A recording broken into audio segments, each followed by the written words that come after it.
Now, so far we have learned many things about Python sets. So now you should practice on your own. So what you can do is you can go to Google and search for Python set exercises, and then you can write gigs for gigs. Then hit enter, get this website, go there and you will find some basic set programs.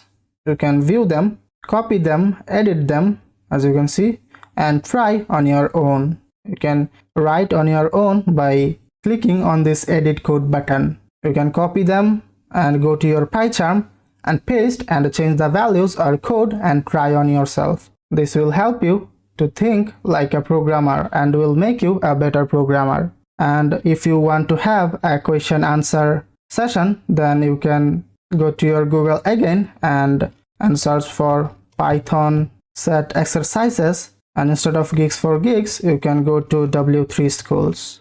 Visit this site. As you can see, there are many topics.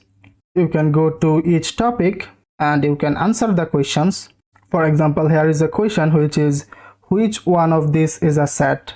So we know this one is the set which has the curly braces. You can submit the answer. As you can see, it is a correct answer.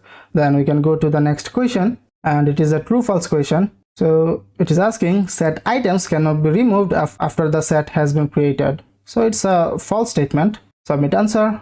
Okay, as you can see, the answer was correct. We can go to our next question. It is also a true false question. The question is, a set cannot have two items with the same value. This statement is true. You can select that and submit your answer. Again, it was correct. Now select the correct function for returning the number of items in a set. So we can get the number of items in a set using the len method. Submit answer. It was correct. Okay, so after completing one chapter, you can go to another chapter and answer those questions. So I'll suggest go to gigs for gigs and W3 schools and practice these codes and question answers as well. This will help you to become a better programmer.